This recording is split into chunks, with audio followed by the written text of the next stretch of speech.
Saludos, en el presente video haré una breve exposición de lo que son las características anatómicas y funcionales del sistema nervioso. Para comenzar hay que decir que el sistema nervioso se divide en sistema nervioso central y sistema nervioso periférico. El central compuesto por el encéfalo y la médula espinal, y el sistema nervioso periférico compuesto por los nervios craneales, por los nervios raquídeos y por los nervios periféricos.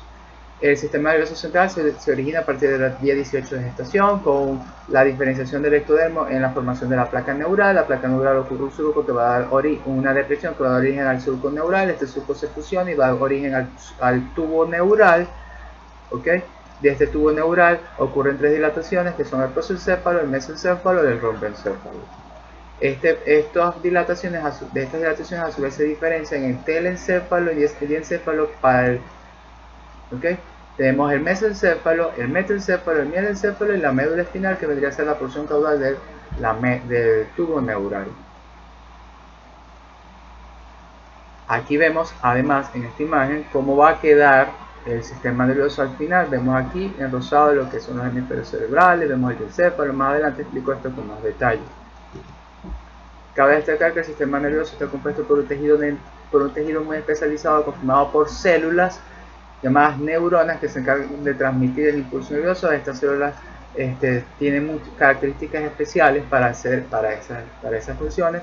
Entre ellas describo las morfológicas, como son la presencia de dendritas, de axones, y de que estas están envueltas por otros tipos de células llamadas neuronas, que se encargan de, en el ejemplo que vemos aquí, de envolver el axón para darle el aislamiento térmico eléctrico con lo que es la mielina. La sinapsis o conexión entre una y otra pues se da desde un axón hacia la siguiente neurona, bien sea contacto axón-cuerpo, axón-dendrita, axón-axón. También puede haber contacto o sinapsis dentro dendrítica. Aquí vemos en una imagen esquemática de lo que es la sinapsis.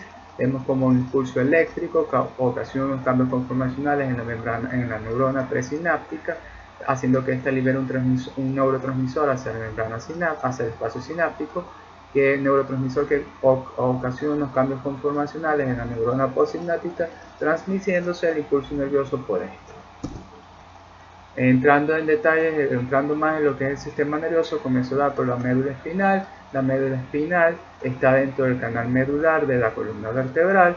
La médula espinal, de ella se proyectan 8 nervios cervicales, 12 torácicos, 5 lumbares, 5 sacros y un par coxígeo. Siendo en total 31. Tiene dos ensanchamientos, el ensanchamiento cervical o superior y el ensanchamiento lumbar. Tiene la parte más caudal, vemos lo que es el cono medular, y envuelto por la cola de caballo, por su similitud con una cola de caballo. La médula espinal está envuelta por tres meninges, igual que el resto del sistema nervioso, que son la dura madre, la aracnoide y la pia madre. Viendo en un corte transversal, vemos que entonces en la parte más periférica está la sustancia blanca compuesta por mielina, y en la parte más interna está la sustancia gris compuesta por los cuerpos celulares de las neuronas. Y en su interior la médula tiene el conducto ependimario. Esto es al revés en el sistema nervioso, en el encéfalo, donde más bien la sustancia gris está hacia la periferia y la sustancia blanca hacia adentro. Vemos en esta imagen como la médula espinal prácticamente inerva casi todo el cuerpo, a excepto la región de la cara y parte de lo que es el trapecio y el músculo esternocleidomastoideo. Otras características, otras divisiones, tenemos que el sistema nervioso se divide en parasimpático y simpático. Desde el punto de vista anatómico o estructural, el sistema nervioso simpático se caracteriza por tener los ganglios nerviosos paralelos a lo que es la columna vertebral y a la médula, mientras que en el sistema nervioso parasimpático estos se encuentran más bien ubicados, los ganglios se encuentran más bien ubicados en el órgano efector. Continuando entonces lo que es el tallo cerebral, vemos entonces en esta imagen cómo el tallo cerebral se compone por el mielencéfalo, el metencéfalo y el mesencéfalo. Okay. Vemos además aquí el bulbo raquídeo en verde, el puente, aquí vemos el cuarto ventrículo, el cerebelo, y vemos aquí el mesencéfalo con su acueducto cerebral.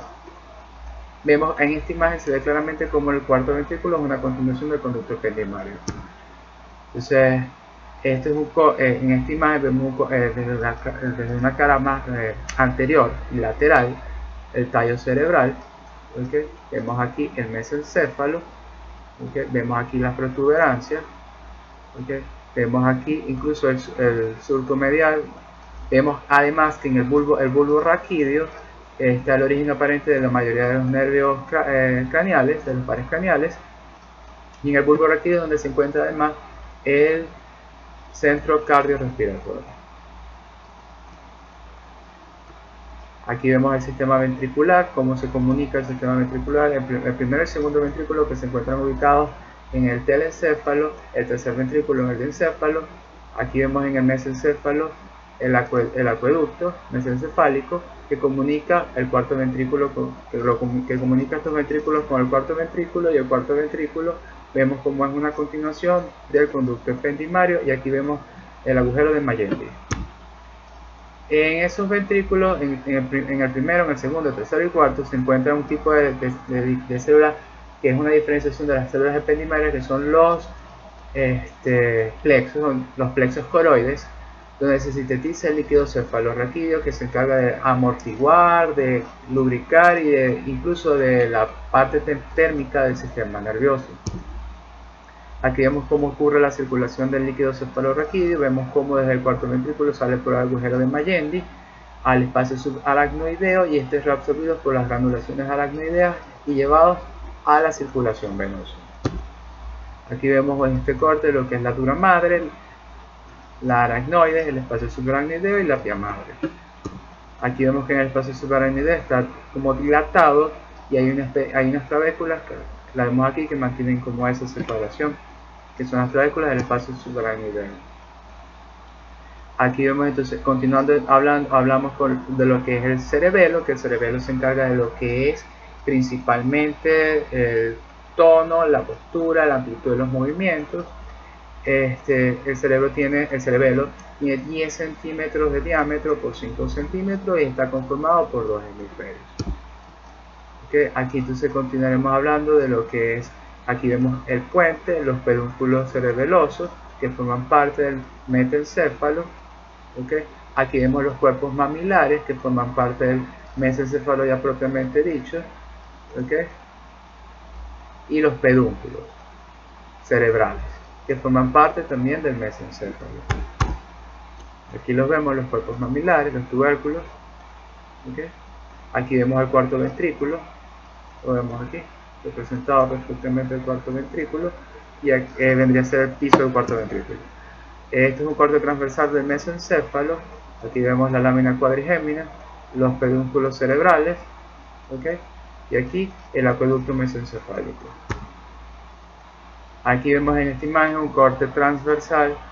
Vemos además, ya empezaríamos a ver las estructuras interhemisféricas, pero las describiremos más adelante. Lo importante es ver aquí esta imagen, lo que es el diencéfalo, ¿okay? Compuesto por el tálamo, por donde circulan todas las sensaciones, toda la parte sensorial, excepto la olfatoria. Tenemos entonces también el epitálamo, aquí, que se compone por la estría medular del tálamo y por la glándula pineal, que se encargan de la síntesis de la melatonina, que se encarga del control del ritmo circadiano. Tenemos el subtálamo aquí, el hipotálamo acá, que se encarga de que forma un eje con la hipófisis y se encarga del control del sistema neurovegetativo. Continuando, hablando de lo que es ya propiamente dicho el telencéfalo, vamos a hablar de lo que son los ganglios basales, los núcleos. Entonces tenemos aquí el núcleo dentiforme, compuesto por el globo pálido y el putamen, aquí representado en azul, y el núcleo caudado, aquí lo vemos, que se compone por un cuerpo y cabeza y cola, y se comunica con el cuerpo amigdalino.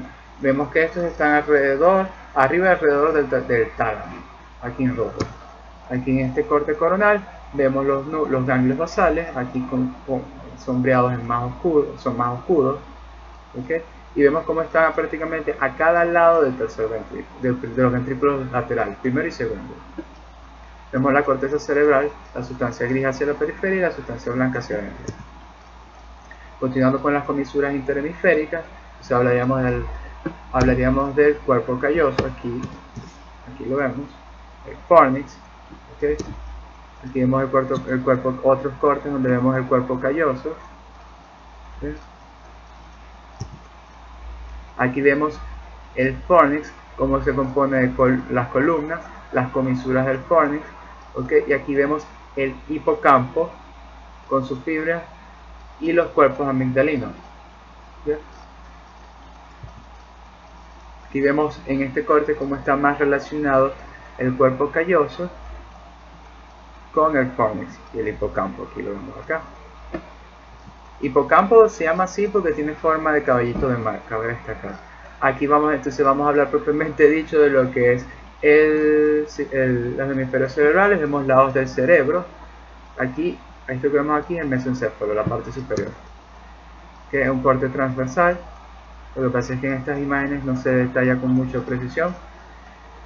Aquí entonces vamos a ver esta imagen representativa de lo que son los lóbulos cerebrales y los hemisferios cerebrales. Son dos, son derecho e izquierdo, son simétricos, son morfológicamente idénticos. Ellos se componen en ellos hay una serie de expresiones llamadas cisuras y surcos. Las cisuras, las tres principales son la de Silvio, la de Rolando y la interhemisférica.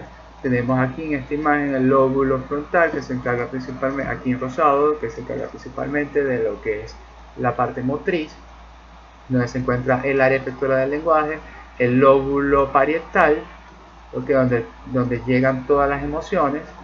Aquí tenemos el lóbulo occipital, donde está la parte visual, óptica, y aquí el lóbulo temporal, donde está aquí sombreado más claro el área sensitiva del lenguaje, y es prácticamente el lóbulo temporal donde se encuentra la parte auditiva, el centro auditivo.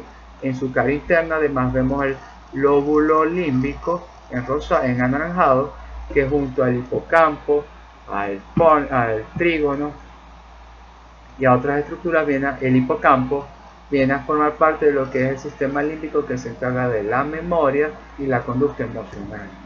Si separamos el lóbulo temporal y el lóbulo parietal, adentro vemos el lóbulo de la ínsula, que se encarga del dolor visceral.